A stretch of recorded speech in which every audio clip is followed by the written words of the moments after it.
नमस्कार। अम, मुझे वो दिन याद हैं 2014 से पहले और 14 के बाद भी कि प्रधानमंत्री जी देश की जनता को दिलासे देते रहे। और एक गाना है ना, सुहाना सफर और ये मौसम हंसी। वो सुहाने सफर के सपने दिखाते रहे और हंसी मौसम के भी सपने दिखाते रहे। और ये भी कहते रहे कि जब यूपीए सरकार थी और कुछ जगह पे चीन ने प्रयास किया हमारी जमीन पे कब्जा करने का, तो प्रधानमंत्री जी अक्सर कहते थे कि हम उनको लाल आंख दिखाएं। तो मौसम हसीन तो है नहीं, सुहाना सफर भी नहीं रहा। आज हम 2020 पे पहुंचे हैं और हमें डर है हम कि न खो जाएं कहीं। हमें डर कि हम खो ना जाएं कहीं, क्योंकि जो दृश्य हमारे सामने है वो बहुत ही गंभीर है। खास तौर पे जो स्थिति सरहद पे है, लद्दाख में है, वो बहुत गंभीर है। इंसान कभी कभार गलत बयानी कर जाता है, उसको फिर स्वीकार भी नहीं करता, स्पष्टीकरण भी नहीं देता। उसकी क्या वजह है, क्या वजह नहीं है, इसके बारे में तो मैं कुछ नहीं कहूंगा, हमारी पार्टी कुछ नहीं कहेगी। लेकिन कभी ऐसा भी होता है कि गलत बयानी हो भी जाए तो वो पकड़ी भी जाती है। इंसान तो गलत कह सकता है, लेकिन कभी कभार तस्वीर गलत नहीं होती, इमेज गलत नहीं होती। तो उस इमेज के बारे में हम बात करेंगे। गार्डियन के न्यूज़पेपर ने आज 2 इमेजेस अपनी अखबार में छापी हुई हैं जो सैटेलाइट के द्वारा ली गई। पैंगसोंग सो लेक एरिया, वहां 2 तस्वीरें हैं। एक 22 मई की तस्वीर है और एक 23 जून की तस्वीर है। तो वो अपने आप में एक कहानी आपको दिखाती हैं कि किस तरह चीनियों ने हमारे मातृभूमि पे, हमारी जमीन पे लाइन ऑफ एक्चुअल कंट्रोल के हमारी तरफ उन्होंने कब्जा कर रखा है। तो सबसे पहले तो मैं आपको 22 मई की तस्वीर, सैटेलाइट इमेजरी जो गार्डियन में छपी, जो आज हमने सुबह देखी, वो आपको दिखाना चाहता हूं। यहां आप देखिए कि कोई इमारतें नहीं है, कोई बिल्डिंग नहीं है, कोई स्ट्रक्चर नहीं है, कोई बंकर नहीं है, कोई हेलीपैड नहीं है, कोई हेलीपैड टावर नहीं है। ये है 22 मई की तस्वीर। अब आ जाइए आप 23 जून की सैटेलाइट इमेज, और आपको साफ दिखता है कि किस तरह से चीनों ने वहां कब्जा कर रखा है और किस तरह से इमारतें बनी हुई हैं। अब जो हम 5 सवाल प्रधानमंत्री जी से पूछना चाहते हैं और वो देश को बता दें, क्योंकि दोनों तस्वीरें अब आपके सामने हैं। दोबारा दिखा दीजिए, और जब मैं सवाल पूछूंगा तो तस्वीर वहां दिखनी चाहिए, दोनों तस्वीरें दिखनी चाहिए। और अंतर आप देख रहे हो, पहचान रहे हो, समझ रहे हो। तो पहला सवाल तो हमारा प्रधानमंत्री जी से यह है कि क्या चीनियों ने हमारी जमीन पे फिंगर 4 रिज तक पैंगसोंग सो लेक एरिया में कब्जा कर रखा है या नहीं? Does the latest and the first actual picture of Chinese occupation of our territory up to Finger 4 Ridge in Pangong So Lake area depict the truth on the ground? क्या ये वास्तविकता नहीं है? आप इसके बारे में बताइए, देश की जनता को बताइए। क्या ये हिंदुस्तान की मातृभूमि नहीं है? इस बारे में देश की जनता को बताइए। क्या ये रेडार्स जो हैं जो वहां दिख रहे हैं, क्या ये कंस्ट्रक्ट नहीं हुए, इस बारे में बताइए। क्या हेलीपैड वहां नहीं है, हेलीपैड टावर नहीं है, इसके बारे में बताइए। और बाकी जो बिल्डिंगें वहां बनी हुई हैं, इसके बारे में बताइए। और क्या ये घोर हमला नहीं है चीन का हमारी जमीन के ऊपर, और क्या कब्जा नहीं है हमारी जमीन के ऊपर, इस बारे में बताइए। You must, Mr. Prime Minister, tell the people of this country whether this particular image depicts the truth on the ground or not. Is this not Indian territory where there is construction of radars, helipad, and other structures that have been built by the Chinese in a brazen act of transgression and aggression? क्या ये वास्तविकता नहीं है प्रधानमंत्री जी? ये पहला सवाल है हमारा। दूसरा सवाल, क्या चीनियों ने हमारी जमीन पे जो गढ़वाल वैली में है, जिसमें पेट्रोल पॉइंट 14, जहां हमारे 19 जवान और एक कर्नल शहीद हुए, उन्होंने अपनी जान की कुर्बानी दी, क्या वो चीन के कब्जे पे नहीं है? क्या उन्होंने हॉट स्प्रिंग पे कब्जा नहीं कर सका? Have the Chinese occupied our territory in Galwan Valley, including Petrol Point 14, where our 20 Jawans and 19 Jawans and one colonel of 16 Bihar Regiment made the supreme sacrifice? Has China not occupied Indian territory in the hot springs? Please प्रधानमंत्री जी, हम आपसे आग्रह करते हैं कि आप वास्तविकता जो है, जो स्थिति है, जो जमीन पे स्थिति है, इस देश को बताइए। आंख दिखाने की तो बात, लाल आंख दिखाने की तो बात बाद में बात करेंगे, लेकिन वास्तविकता तो बताइए। तीसरा सवाल, has China occupied our territory up to Y junction, 18 kilometers inside the line of actual control, in the Depsang Plains, threatening India's strategic Daulat Beg Oldie airstrip, which is the lifeline for our military supplies to Siachen Glacier and Karakoram Pass? क्या चीनियों ने Galwan valley, चीनियों ने Y junction जो 18 kilometre line of actual control के अंदर हमारी जमीन पे है, देप्सांग प्लेन में, क्या उन्होंने वहां कब्जा नहीं कर रखा? और क्या इस कब्जे के द्वारा जो हमारा दौलत बेग ओल्डी पे जो एयर स्ट्रिप है, क्या उस पर खतरा नहीं है? क्योंकि उसी एयर स्ट्रिप के द्वारा हम अपने जवानों को, चाहे वो सियाचन ग्लेशियर में हो, चाहे वो काराकोरम पास पे हो, हम उनको सारी सप्लाईज उसी एयर स्ट्रिप से देते हैं। और अगर वाई जंक्शन पे चीनी फौजें बैठी हुई हैं, वो लगभग 20-25 किलोमीटर दूरी पे हैं, तो क्या इससे खतरा नहीं साफ जाहिर? ये मैंने पहले भी आपको दिखाया था। क्या उससे साफ खतरा नहीं जाहिर? क्योंकि उनकी आर्टिलरी फायर के द्वारा हमारी एयर स्ट्रिप को खतरा है, जहां हमारे C-130 ट्रांसपोर्ट प्लेन्स अब पहुंच सकते हैं, ताकि हमारी जवान जो हैं, जो सियाचन में हैं, जो काराकोरम पास में हैं, वहां उनको सप्लाईज मिल सकती हैं। तो क्या सच नहीं है कि वाई जंक्शन पे उनका कब्जा है चीनियों का? ये तीसरा सवाल। चौथा सवाल, जब इंदिरा जी, पूर्व प्रधानमंत्री जी, मुझे आज भी याद है कि 4 जुलाई 1971 में इंदिरा जी खुद गलवान वैली गई, ताकि हमारे जवानों का मनोबल बढ़े, उनका मनोबल बढ़ाने के लिए गई।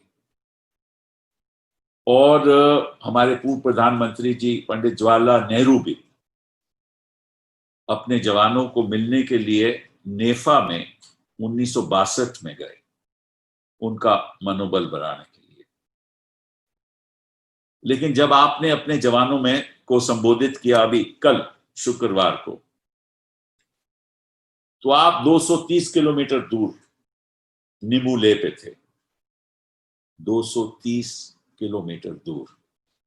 कहां वो नजदीकियां नेहरू जी की, कहां वो नजदीकियां इंदिरा जी की, और कहां वो दूरियां आपकी।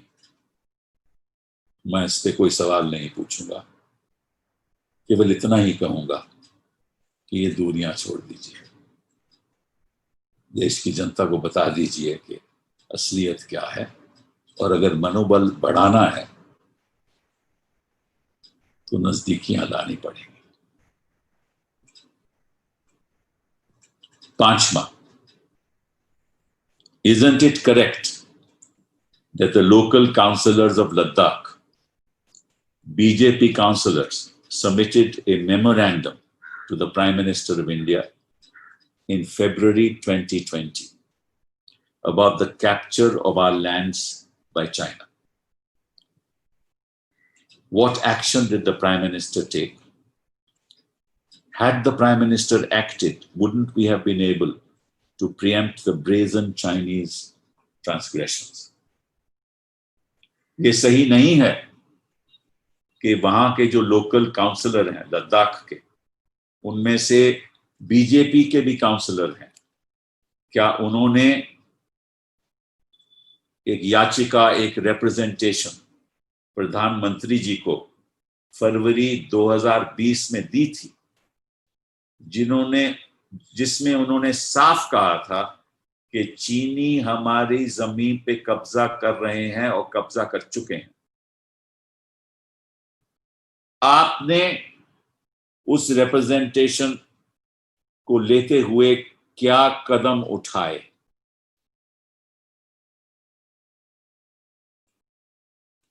आपने क्या लाल आंख दिखाई उस समय?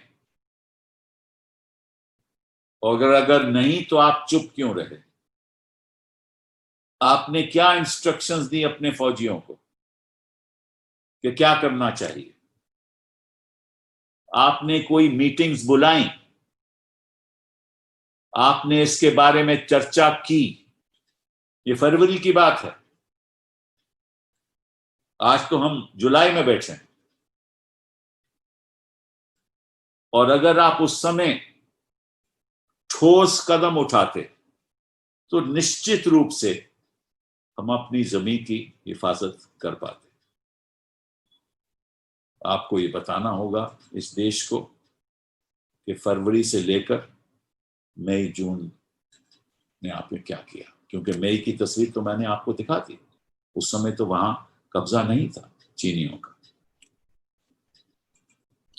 और असलियत तो ये है कि वहां के लोग, क्योंकि आपकी तो इंटेलिजेंस एजेंसीज भी हैं, और आप हम पे आरोप लगाते थे जब यूपीए की सरकार थी कि हमारा इंटेलिजेंस फेलियर रहा। तो मैं पूछना चाहता हूं, जब वहां आपके काउंसलर बैठे हुए हैं, वहां जो चारवाहा हैं, वो कहते रहे कि हमारी जमीन पे हम चारा करने नहीं जा सकते, हमारी जो बकरियां हैं उनको हम नहीं ले जा सकते जहां हम पहले ले जा सकते थे। ये तो इंटेलिजेंस यूनिट को पता होगा हिंदुस्तान के। तो इस बारे में क्या असलियत थी ये तो हमें बताइए, क्योंकि कई ऐसे लोग हैं जिन्होंने आज गार्डियन पेपर में भी अपना नाम देते हुए बताया है, और एक नामग्याल दुर्बुक हैं जो वहां 45 साल से वहीं पे हैं। उन्होंने कहा कि अगर कोई कहता है कि हिंदुस्तान की कोई जमीन पे कब्जा नहीं हुआ तो वो गलत है। सोनम वांगचुक हैं जो वहां के एक इंजीनियर हैं, वो कहते हैं कि जो चारवाहा हैं वो अपनी जो बकरियों का चारा नहीं करा सकते। और वहां के इनके अपने काउंसलर हैं, उर्गेन चोदन, जो बीजेपी के काउंसलर हैं, वो कोया की वो गांव से के रहने वाले हैं, वो खुद कहते हैं कि उन्होंने, चीनियों ने हमारे जमीन पे कब्जा किया हुआ है, वहां मशीनरी उन्होंने लगा दी है और अपने अर्थ मूवर्स ले आए हैं और अपने बाकी भी जो इक्विपमेंट है वो भी ले आए हैं। ये तो उनके अपने काउंसलर कहते हैं आज के दिन। और एक ताशी चपाल जो एक रिटायर्ड आर्मी ऑफिसर है, वो खुद कहता है कि मैं जब यहाँ पे, मैं जब पोस्टिंग मेरी यहाँ हुई थी तो हम खुद घोड़ों पे गलवान वैली में जाते थे और किसी का कोई चीन का कब्जा नहीं था। तो ये तो स्थिति है। और आपने ऑल पार्टी में लोगों को संबोधित करते हुए कहा कि कोई चीन हमारे जमीन पे नहीं आया, ना आया था, ना आया है, ना आज वहां है, ना किसी पोस्ट पे किसी का कब्जा है, और ना आपने आज तक चीनियों को आंख दिखाई, लाल आंख दिखाई। तो अपना राजधर्म जो है ना, वो जो प्रधानमंत्री जी, वक्त आ गया है कि अपना राजधर्म निभाइए और हमारी जमीन की रक्षा कीजिए। और सबसे पहले जो असलियत है वो देश की जनता को स्पष्ट रूप से बता दीजिए। बहुत बहुत धन्यवाद।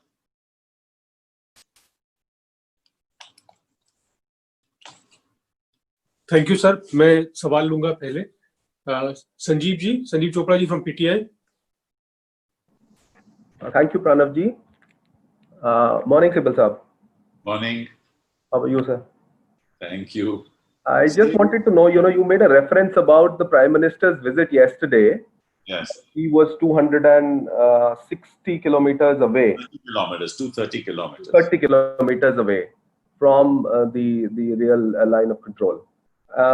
Would you, the Prime Minister said yesterday that the era of expansionism, with reference to China, that the era of expansionism is over, and that this is not 1962 and this is 2020.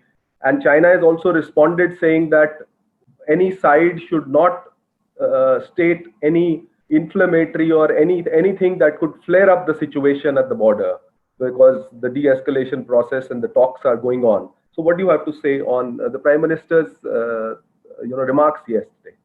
Well, quite frankly, and I thought that this question might come up about 1962, because every time we raise these issues, the present government and their leaders ask us about 1962. Well, let me tell you something about 1962 that the people of this country don't know. What was Pandit Nehru's position to Chou En-lai in 1962? In fact, I prepared a little statement. Can you put it up on the screen, please? I want to just tell you about some facts that perhaps people of India don't know. Ji.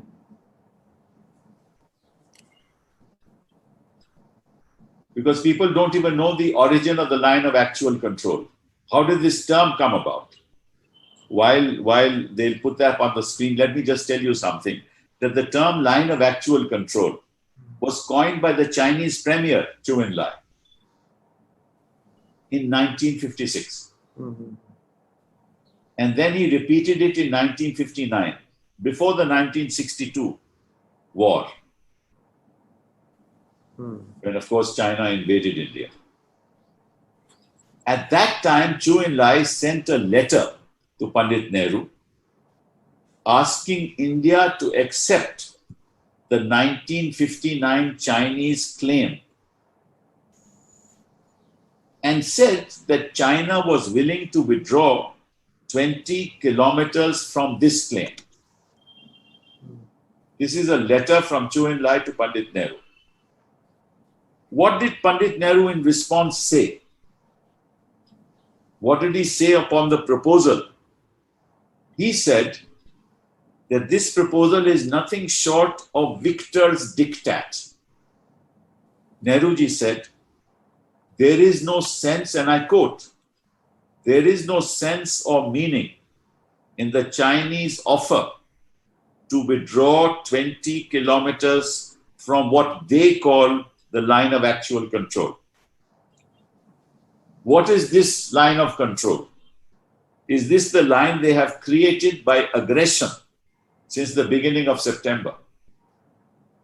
That's what Nehruji said. And the Prime Minister doesn't even talk about Chinese aggression and occupation of our territory. That's the difference between 1962, when we were not a nuclear power, when we didn't have a modern army, when we didn't have the wherewithal of our fighter planes, of our naval defense services. We are today a modern nation with a modern warfare machinery. We're a nuclear power. That was 12 years after we gained independence. And what were we trying to do? We were trying to redistribute land, abolish the zamindari system so that our poor people could get land. So our focus was economic development. तो उस समय जब ये बात उठी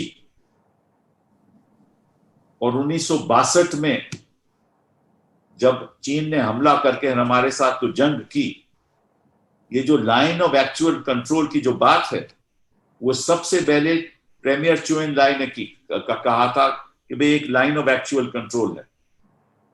ये हमने कभी इस बारे में बात नहीं की। 1956 में चू एन लाई ने कहा और फिर 1959 में 1959 में चू एन लाई ने दोबारा इसके बारे में बात की। और जब 1972 में उन्होंने हमारी जमीन पे कब्जा किया तो उन्होंने नेहरू जी को चिट्ठी लिखी। I don't know why you are not putting it up on the screen.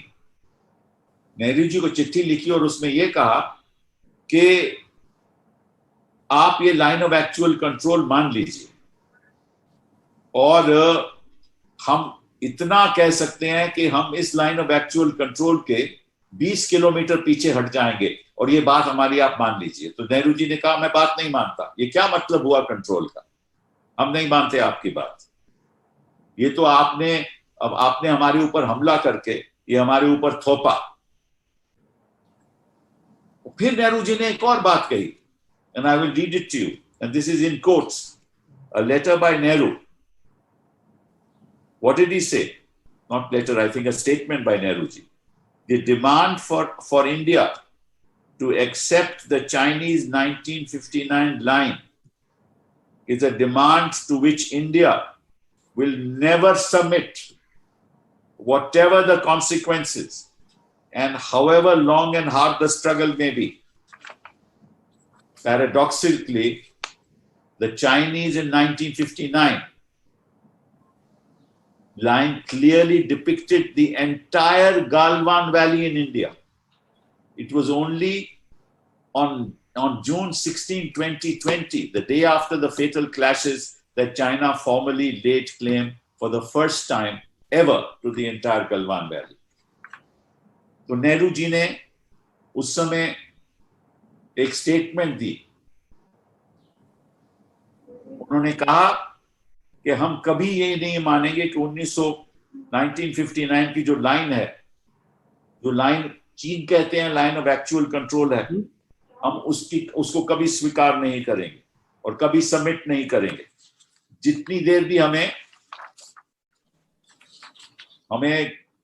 चाहे कितने साल भी लग जाएं, ये बात हम कभी नहीं मान सकते। हम संघर्ष करते रहेंगे। वो जो लाइन ऑफ एक्चुअल कंट्रोल 1959 की है, उसमें गलवान वैली हिंदुस्तान में दिखाया गया और 16 जून 2020 के बाद अगले दिन वो गलवान वैली चीनी कहते हैं हमारे कब्जे में है, उसमें हमारा हक है। ये चीन आज कहता है, जो 1959 में उन्होंने कभी नहीं कहा। ये थे पंडित नेहरू 1962 के, ये है प्रधानमंत्री आज के, जो बात करने को तैयार नहीं, जो आंख दिखाने को तैयार नहीं, जो एक पब्लिक स्टेटमेंट देने को तैयार नहीं कि हम कब्जा कभी नहीं मानेंगे, चाहे हमें कितने वर्ष संघर्ष क्यों ना करना पड़े। हम चीन का गलवान वैली में कंट्रोल नहीं मानेंगे, हम वाई जंक्शन कंट्रोल नहीं मानेंगे, हम पैंगोंग सो लेक का जो उनका जो कब्जा है नहीं मानेंगे, फिंगर 4 और 8 का कब्जा नहीं मानेंगे। प्रधानमंत्री जी कहिए, देश को कहिए, ताकि चीन को आपका बयान पहुंच जाए, सारे विश्व में पता लगना चाहिए कि हिंदुस्तान की जनता हमारे प्रधानमंत्री के साथ खड़ी हुई है, हमारे जवानों के साथ खड़ी हुई है। आप झिझकाइए मत, हम आपके साथ हैं। हम चाहते हैं कि आप ऐसा बयान दो ताकि सारे देश का मनोबल, सेना का मनोबल बढ़े और विश्व में यह संदेश चले जाए कि चीनियों का कब्जा हम कभी नहीं मानेंगे। धन्यवाद सर। संजय मिश्रा, दैनिक जागरण से। संजय जी अनम्यूट करिए। संजय जी आवाज जा रही है आपको? हाँ जी जी, नमस्कार सिब्बल साहब। नमस्कार। सिब्बल साहब, ये जो प्रधानमंत्री ने कल कहा कि जो ये जो दौर है वो विस्तारवाद का नहीं है, विकासवाद का है। अब ये चाइना की तरफ इशारा था, पर अभी तक ये एक सवाल उठ रहा है कि भारत का जो शीर्ष नेतृत्व है वो चीन के ऊपर, चीन को डायरेक्ट नेम क्यों नहीं ले रहा? उनको क्या हिचक है? अगर आपको लगता है कि राजनीतिक तौर पे क्या दिक्कत है भारत के शिखर नेतृत्व को चीन का नाम लेने में? नहीं, मुझे तो समझ नहीं आ रही कि हमारे प्रधानमंत्री जी इशारों में बात क्यों कर रहे हैं। इशारों में बात क्यों कर रहे हैं? सारे विश्व को मालूम है कि चीन का रवैया क्या रहा है, हमें भी मालूम होना चाहिए था। साउथ चाइना सी में वो क्या कर रहे हैं सभी को मालूम है। नेपाल में किस तरह से वहां अपना जो इन्फ्लुएंस बढ़ा रहे हैं हमें इस बात का मालूम है। पड़ोसी देशों में कैसे इन्फ्लुएंस बढ़ा रहे हैं हमें इस बात का मालूम है। अफ्रीका में कैसे अपना इन्फ्लुएंस बढ़ा रहे हैं हमें इस बात का मालूम है। कैसे उन्होंने अपने मन में यह तय कर रखा है कि अरुणाचल उनका है, इस बात का हमें मालूम है। कैसे वो तवांग में बैठना चाहते हैं इस बात का हमें मालूम है। कैसे वो अपना चाइना पाकिस्तान इकोनॉमिक कॉरिडोर बना रहे हैं सियाचिन के द्वारा, ये बात हमें मालूम है। तो ये तो हमें मालूम है, तो प्रधानमंत्री जी को मालूम है। 2014 में भी मालूम था। तो 6 साल प्रधानमंत्री जी क्या कर रहे थे जब ये सब मालूम था? हमारी सदर पे खतरा था, जब हमें मालूम था कि ऐसा चीन करेगा, जब वहां हमारे चारवाहा बता रहे थे, जब इनके काउंसलर चिट्ठी लिख रहे थे, 20 फरवरी को इन्होंने रिप्रेजेंटेशन दिया, तो प्रधानमंत्री जी आज आप इशारों में बात क्यों नहीं करते? क्यों कर रहे हो? आप वास्तविकता बताइए ना, साफ बताइए हमारे देश को और चीन को बता दीजिए, चीन को बता दीजिए कि हम ये नहीं मानेंगे। धन्यवाद सर। साथियों से आग्रह है अपना माइक म्यूट रखें। अगला सवाल सिद्धार्थ एएनआई से। सर नमस्कार। म्यूट कर लीजिए। जी सिद्धार्थ। सर मेरा सवाल ये है कि आप लगातार सरकार पे कांग्रेस पार्टी सवाल खड़े कर रही है, प्रधानमंत्री से सफाई मांग रही है, लेकिन बीजेपी, अगर बीजेपी की बात करें तो वो जो है साफ तौर पर ये कहा जा रहा है कि जो कांग्रेस पार्टी के बयान हैं वो ऑक्सीजन देते हैं देश के दुश्मनों को, और कांग्रेस पार्टी जो है वो एक परिवार का घोंसला बन के रह गई। निजी जो है बाकायदा निजी जो आरोप लगाए गए हैं और निजी टिप्पणियां तक कांग्रेस के अध्यक्ष, पूर्व अध्यक्ष राहुल गांधी पे मुख्तार अब्बास नकवी ने कही है, कहा कि घोंसला बन के रह गया है ये पप्पू का, और एक परिवार का चोचला बन के रह गया है। संजीव जी आप सवाल पूछ रहे हैं? सर मैं सिद्धार्थ बोल रहा हूँ। सिद्धार्थ जी मैं आपसे पूछना चाहता हूँ, जरा भाजपा से पूछ लीजिए, प्रधानमंत्री जी से भी पूछ लीजिए, ये बयानबाजी तो तब हुई ना जब उन्होंने कब्जा कर लिया। उससे पहले तो हम कोई बयानबाजी नहीं कर रहे थे। तो ये ऑप्शन कैसे मिली चीन को? हमने तो कोई बयानबाजी की नहीं। ये ऑप्शन क्यों मिली? क्योंकि आपने सरहद की हिफाजत नहीं की। हमारी बयानबाजी से कोई ऑप्शन नहीं मिली उनको, और आज भी कोई ऑप्शन नहीं है। ये तो आपकी वजह से, आपके चुप होने की वजह से, आपकी निगरानी नहीं करने की वजह से चीन को ऑप्शन मिली है। तो तो ऑक्सीजन, आप गलत बयानी कर रहे हो। आप देश को, आपका कर्तव्य है, आपने संविधान की शपथ ले रखी है, आपका कर्तव्य है कि आप देश को बताएं कि चीन कहां पे बैठा है, ताकि सारे देश को पता चले और सारा देश आपके साथ खड़े हो जाए, सारी सेना आपके साथ खड़ी हो जाए और हम सारे देश का मनोबल बढ़े। और ये बता दीजिए आप चीन को कि हम ये बात कभी नहीं मानेंगे, आपका कब्जा कभी नहीं हम इसको स्वीकार करेंगे।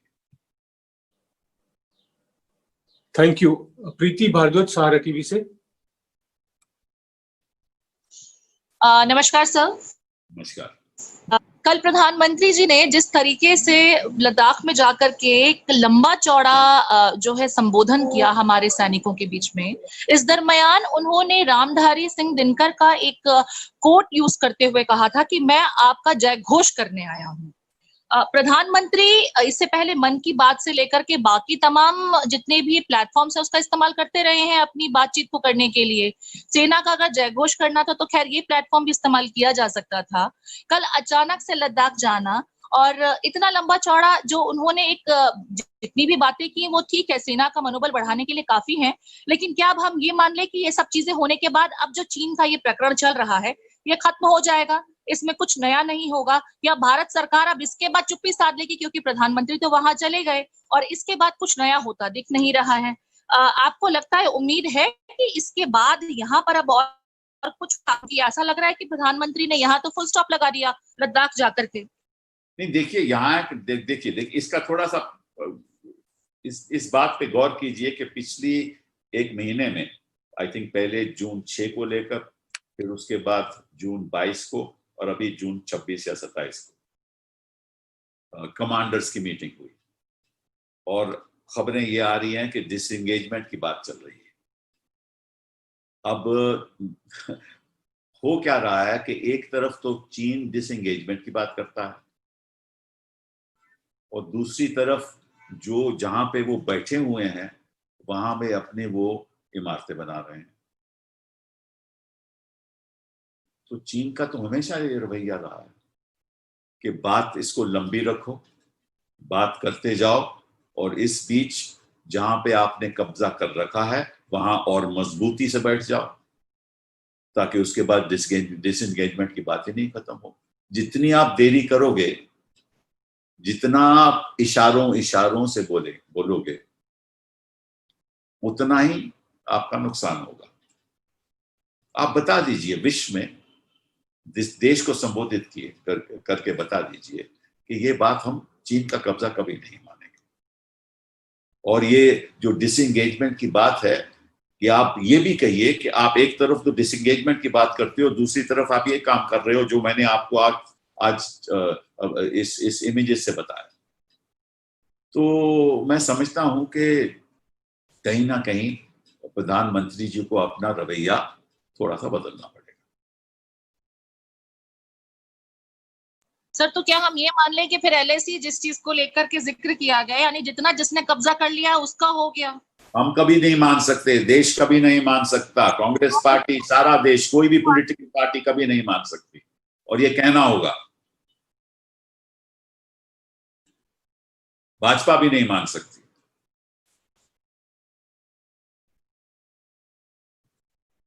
देश का सवाल है, पॉलिटिक्स का सवाल नहीं है।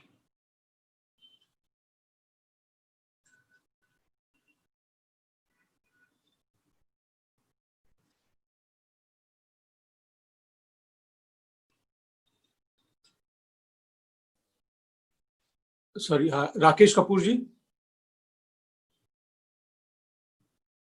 राकेश जी, संजीव जी, आप भी सवाल पूछना चाहते हैं? जी सिब्बल साहब।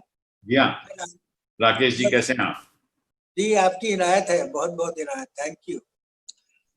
मेरा सवाल ये है कि जो आपने अभी जो तथ्य रखे हैं, अगर इनको हम गंभीरता के साथ लें, तो क्या आप ये डिमांड कर रहे हैं कि भारत और चीन की जो LAC पर जो विवाद लगा हुआ है, उस पर सरकार और सारे सरकार के रुख को देखते हुए सरकार उस पर श्वेत पत्र लाए? I mean, do you want that the government should a white paper on this issue?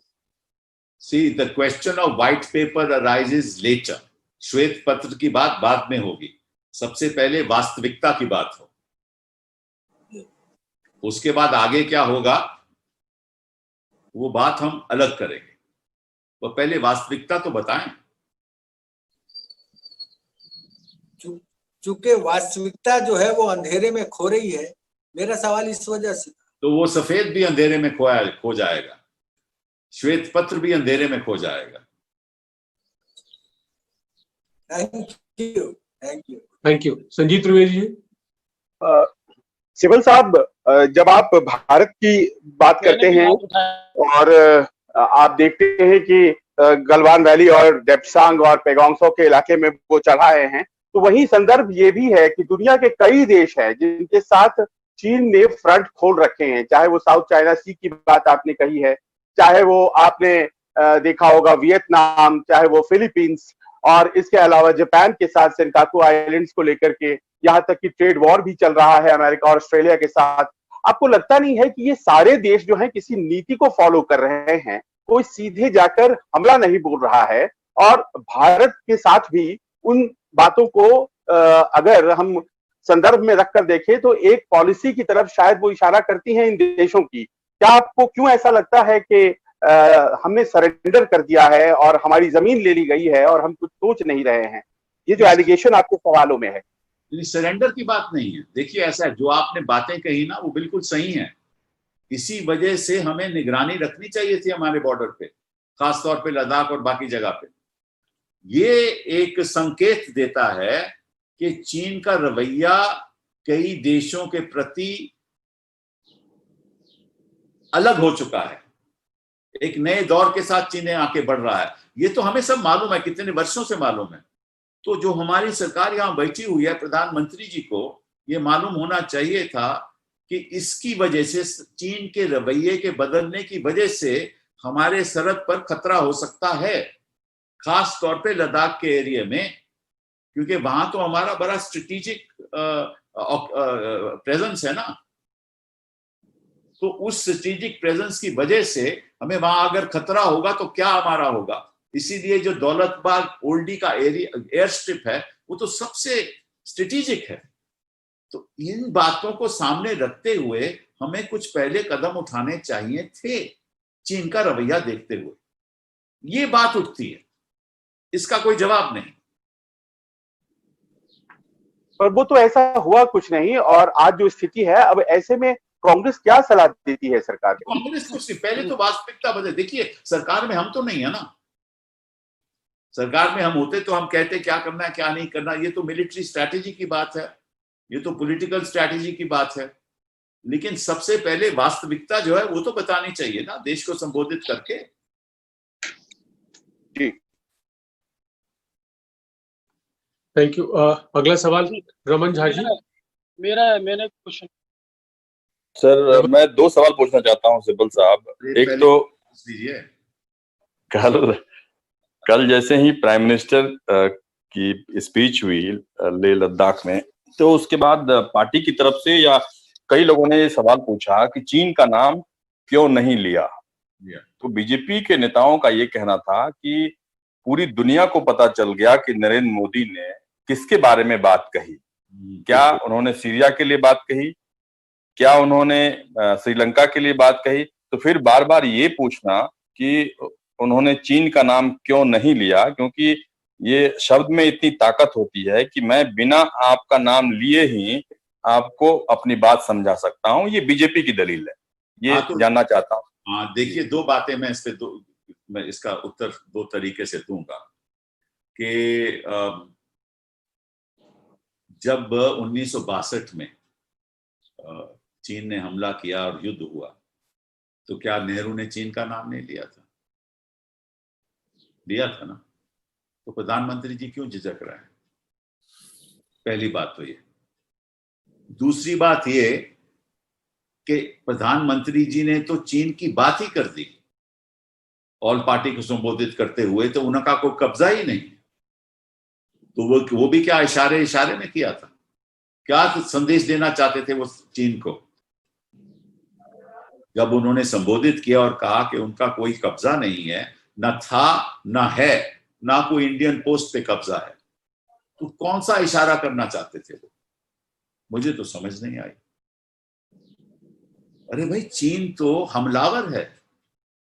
ये कहना कि उन्होंने हमला ही नहीं किया, हमारी जमीन पे कब्जा ही नहीं किया, इसके पीछे मन की बात क्या थी ये मैं नहीं जानता। मैं तो दिल की बात करता हूं। उसके पीछे मन की क्या बात थी, प्रधानमंत्री जी बता दें। और झिझक क्या है ये बताने में कि चीन ने कब्जा कर रखा है, जब वो कल गए थे?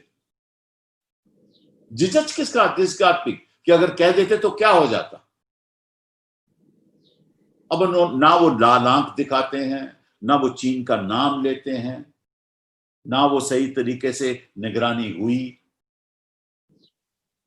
और आरोप हम पे लगाते हैं कि हमारी वजह से। अरे भैया, हमने तो कोई बयानबाजी नहीं की थी। वो तो जब कब्जा हो चुका तो हमने सवाल पूछने शुरू किए, क्योंकि आपने कहा कि कब्जा हुआ ही नहीं। एक और सवाल सर कि कल जैसे ही नरेंद्र मोदी वहां पहुंचे तो सभी मीडिया पे उसकी तस्वीर दिखाना लाजमी इसलिए था कि देश के प्रधानमंत्री जवानों से मिलने पहुंचे। हालांकि बाद में ये बात पता चली कि जिस जगह पे घटना हुई थी वो करीब 150-200 किलोमीटर आगे है और यहाँ पे जो घायल सैनिक हैं उनसे प्रधानमंत्री की मुलाकात होगी। लेकिन उसके बाद कई तस्वीरें पुराने प्रधानमंत्रियों की आई, जवाहरलाल नेहरू की आई, लाल बहादुर शास्त्री की आई, इंदिरा गांधी की आई, और उन्होंने भी मुलाकात की थी। तो ऐसा नहीं लग रहा था कि नरेंद्र मोदी ने कोई नया काम किया। हाँ, एक काम जरूर दिख रहा था कि जब वो घायल जवानों से मुलाकात कर रहे थे तो उस वक्त जो है टीवी हर एक जगह पे लगा हुआ था, कॉर्डलेस माइक उनके हाथ में था। मतलब ऐसा लग रहा था कि प्रधानमंत्री नई तकनीक का इस्तेमाल करते हुए पूरे देश को संदेश देना चाहते हैं। ये संदेश चीन तक पहुंच पाएगा क्या? देखिए, चीन तक पहुंच पाएगा या नहीं पहुंच पाएगा इसके बारे में तो मैं कुछ नहीं कहूंगा, लेकिन जब व्यक्ति जनता से दूर हो जाता है ना, तो होता तो दूर है, लेकिन आज की तकनीकी की वजह से नजदीकियां दिखाता है। ये पिछले साल में यही राजनीति रही कि हो तो आप दूर, लेकिन दिखाना चाहते हो कि हो आप नजदीक। ये भी अपने आप में एक सवाल उठता है जिसका जवाब प्रधानमंत्री जी की मन की बात से शायद हमें मिल जाए।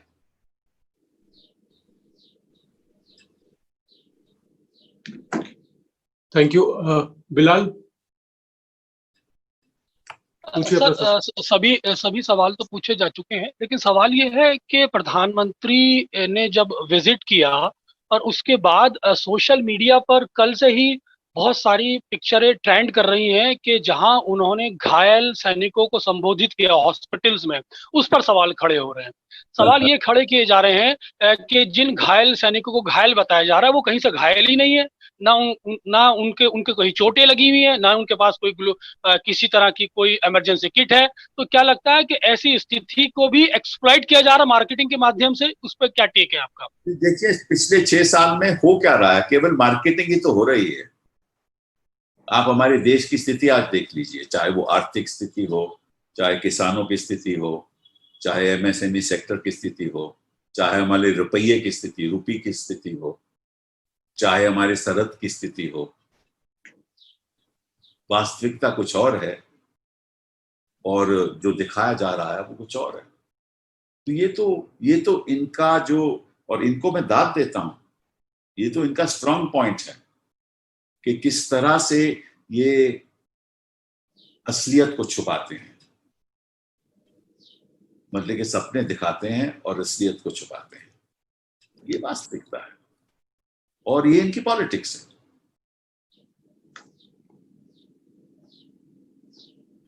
Thank you sir. The last question Sandeep Sonkar वर्तमान से। सिब्बल जी नमस्कार। नमस्कार। मैं संदीप बोल रहा हूँ वर्तमान न्यूज़पेपर से। आप जो दुनिया की बात कर रहे थे वो है कि evolution is not the solution. तो मेरा जो क्वेश्चन है सीधा सीधा, जो कांग्रेस एक्चुअली क्या चाहते हैं कि प्राइम मिनिस्टर सिर्फ चेतावनी दे चीन को, या प्रतिशोध ले, मतलब अटैक चाहिए, या सिर्फ पीएम ये माने कि चीन हमारा जमीन दखल कर लिया जैसे कि सैटेलाइट इमेज दिखा रहे हैं?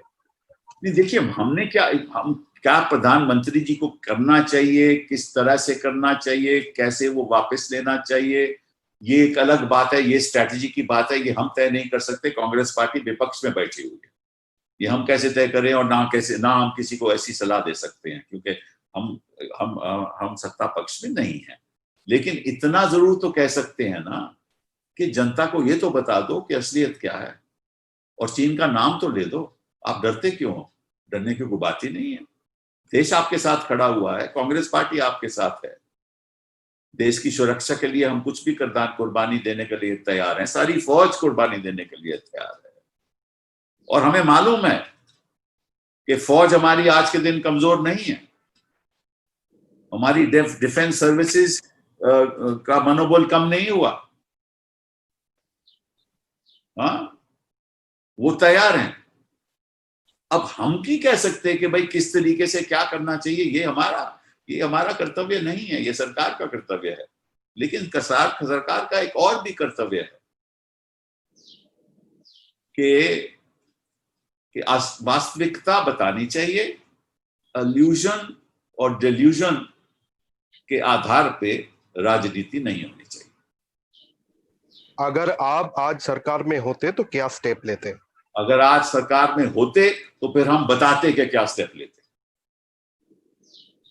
Thank you